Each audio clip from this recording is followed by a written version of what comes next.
नमस्कार, मैं हूं प्रशांत राव। आप देख रहे हैं GBN 24। भूत प्रेत का भय दिखाकर दलित युवती के अपहरण, फिर मौलवी ने अपने साले के साथ मिलकर किया उसका रेप। देखिए पूरी खबर।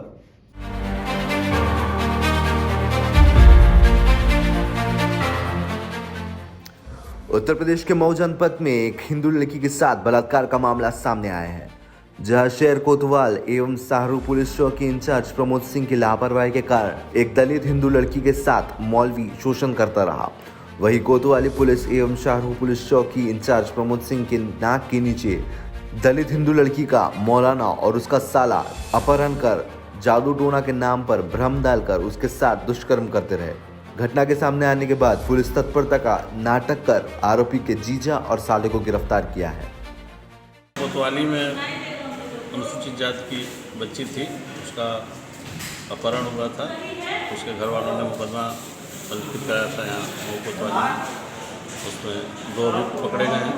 जो अपीड़िता ने बयान दिया है उसके हिसाब से इन्होंने टोना और जादू करने का डरा धमका के उसको लेके गए और यहाँ से सिसवा बाजार लेके गए थे और उसके साथ शारीरिक संबंध बनाया भ्रम में डाल के, और उसको धमकी दिया कि तुम बताओगे तो तुम्हारे घर वालों पे जादू टोना कर देंगे, उनको नुकसान पहुँचा देंगे। ये पकड़े गए हैं, इनका मेडिकल कराया जा रहा है, नियमानुसार इनका रिमांड बन गया जेल जा रहा है।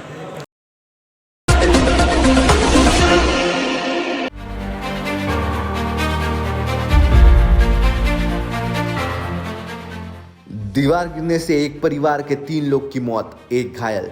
यूपी के कासगंज जनपद में निर्माणाधीन दीवार ढह जाने से एक दर्दनाक हादसा घटित हो गया। दीवार के मलबे में दबकर एक ही परिवार के 3 लोग की मौत हो गई, जबकि एक अधेड़ व्यक्ति गंभीर रूप से घायल हो गए, जिन्हें मलबे से निकालकर अस्पताल में भर्ती कराया गया है। आज जैसा कि आपको अवगत है कि यहाँ पे जोगराज सिंह पुत्र भौरन सिंह की एक दीवार गिरने के कारण उन्हीं के परिवार के सदस्य थे, राम लड़े थे, तो उन्हीं के 3 बच्चों की अभी मृत्यु की हमें सूचना मिली है। तो इसी मौके पे हम सब पूरा प्रशासन यहाँ पे मौजूद है।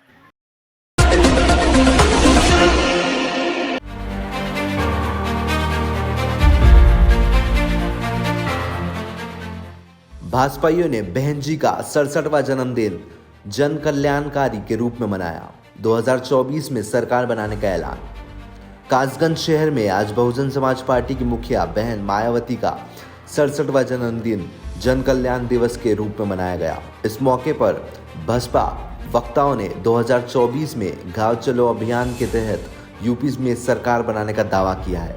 उन्होंने कहा है कि गांव में फैली नारंगी कलर पट्टी को खत्म कर बदबू को समाप्त करेंगे। बहन जी के जन्मदिन को उल्लास के साथ मनाया जा रहा है और बहन जी की जो ग्राम चलो योजना जो बनाई है बहन जी ने, ग्राम में चलो योजना के तहत हर बूथ को हमें मजबूत करना है और हर संगठन को बूथ से लेकर सेक्टर तक को हमें मजबूत करना है, क्योंकि उसमें बूथ पे कुछ क्या है नारंगी कलर की वो गड़ाल चिपक गई है ना, उस गड़ाल को हमें मार के दफन करना है, जिससे बदबू ऊपर तक नहीं उठ पाए, वो रंगीनी गुलाब वो कभी ऊपर नहीं आ पाए। तो 2024 के चुनाव को लेके हम अपर कास्ट SC BC के लोग मुस्लिम समाज को लेके हम पूरा संगठन ढांचा तैयार करेंगे। जैसे 2007 में सरकार बनाई थी उसी तरीके से हम 2024 में भी लोकसभा चुनाव की तैयारी करेंगे।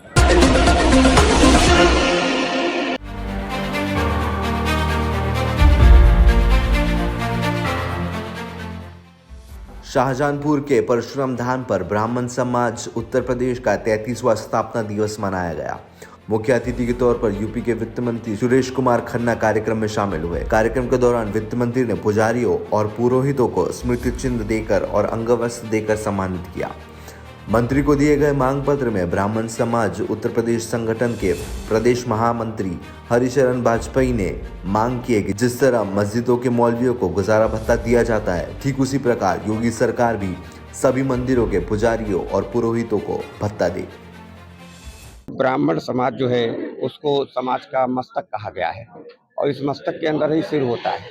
तो ये हमारी जिम्मेदारी है समाज के प्रति कि हम निरंतर चिंतन करें कि कैसे हमारा सनातन समाज जो है संगठित हो और सनातन संस्कृति जो है वो निरंतर उन्नति की ओर आगे बढ़े। तो इस चिंतन के तहत बहुत लंबे समय से हमारे मार्गदर्शक मंडल और वरिष्ठ सदस्यों द्वारा चिंतन के द्वारा ये तय किया गया एक तो संस्कृत भाषा पे हम लोग विशेष हैं चिंतित हैं। हमारी संस्कृत प्रमुख भाषा थी सनातन धर्म की। हमारे सारे वेद, हमारे सारे ग्रंथ जो हैं वो संस्कृत भाषा में हैं और हमें संस्कृत ही नहीं आती है। एक तरीके से हमारे धर्म को खत्म करने का सबसे अच्छा तरीका ये है कि जिस भाषा में आपके ग्रंथ लिखे हैं वो भाषा आपको आती ही ना हो, तो आपके इतिहास, आपके वेद, आपके ग्रंथ से आपका रिश्ता अपने आप टूट जाता है।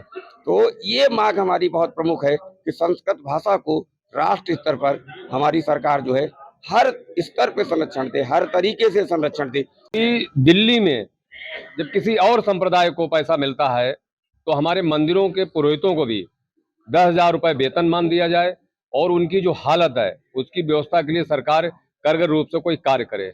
तीसरी मांग हमारी ये थी कि जो हमारे संस्कृत भाषा जो है विलुप्त होती चली जा रही है, तो उस भाषा के लिए सरकार तहसील स्तर पर हाई स्कूल, इंटरमीडिएट, महाविद्यालय की व्यवस्था करे और संस्कृत भाषा का एक तरीके से उद्धार करे, क्योंकि अभी आप देख रहे हैं कि सभी भाषा प्रचलित है, संस्कृत भाषा धीरे धीरे विलुप्त होती जा रही है। समाज में बहुत सी चीजें बराबरी के आधार के ऊपर सोची जाती हैं, समझी जाती हैं, उस पर विचार किया जाता है, मंथन होता है। लेकिन ये सही है कि अगर किसी भी वर्ग को इस प्रकार का अगर दिया जाता है तो उसके ऊपर चिंतन और मनन जरूर होना चाहिए।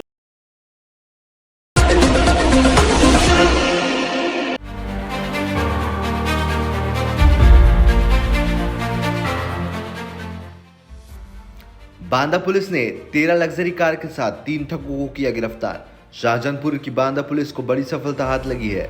कई दिनों से शिकायत मिलने के बाद कड़ी मेहनत से पुलिस को एक ऐसा गिरोह हाथ में लगा है जो कार मालिकों से फर्जीवाड़ा करके उनकी लग्जरी कार को अपना बताकर ग्राहकों को बेच दिया करता था।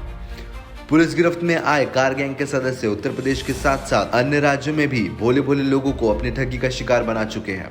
पुलिस गिरफ्त में आए कार गैंग के सरगना ने पुलिस को बताया कि उनके गैंग के लोग लग्जरी कार के मालिक को अपने विश्वास में लेकर उनकी कार को महंगे दामों पर किराए पर उठाने का बहाना देकर कार मालिकों के कागजात और कार अपने पास रख लिया करते थे। बाद में कार के असली कागजों पर कंप्यूटर से एडिटिंग कर खुद को मालिक बना देते थे। लेकिन आज शाहजहानपुर के बांदा थाना पुलिस ने इस कार गैंग के सरगना सहित 3 लोगों को गिरफ्तार किया। पकड़े गए लग्जरी कार गैंग के सभी सदस्य बरेली जिले के रहने वाले हैं। पुलिस ने इनके कब्जे से 13 लग्जरी कार और कई फर्जी कागजात बरामद किए हैं। बंडा की पुलिस टीम द्वारा एक ऐसे गिरोह का पर्दाफाश कर उसके सरगना से 3 सदस्यों को गिरफ्तार करने में सफलता प्राप्त हुई है, जो लोगों से 4 पहिया वाहन जिनके पास हैं उनको किराए पे चलाने के नाम पर लेता था कॉन्ट्रैक्ट पे, और उसके पश्चात कुछ समय तक उनकी जो किराया है वो अदा करने के बाद उन वाहनों को या तो वो गिरवी रख देते थे और पैसे लेकर, और या तो उन्हें बेच देते थे। तो इस तरह की एक सूचना 112 के माध्यम से कुछ समय पूर्व मिली थी थाना बंडा पे किसी एक गाड़ी के लोकेशन के संबंध में, जिसको डेवलप करते हुए ये कार्रवाई थाना बंडा पुलिस द्वारा की गई और कल इसके 3 सदस्यों को गिरफ्तार किया गया, जिनके नाम जो सरगना है उसका नाम मुशर्रफ है और उसके साथ जो साथी गिरफ्तार हुए हैं एक आरिफ और एक राज, ये तीनों ही जनपद बरेली के रहने वाले हैं।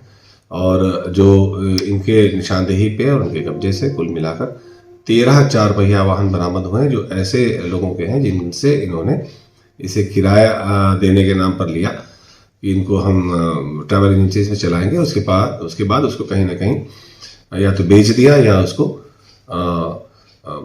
उससे गिरवी रख के उससे रकम उठाए।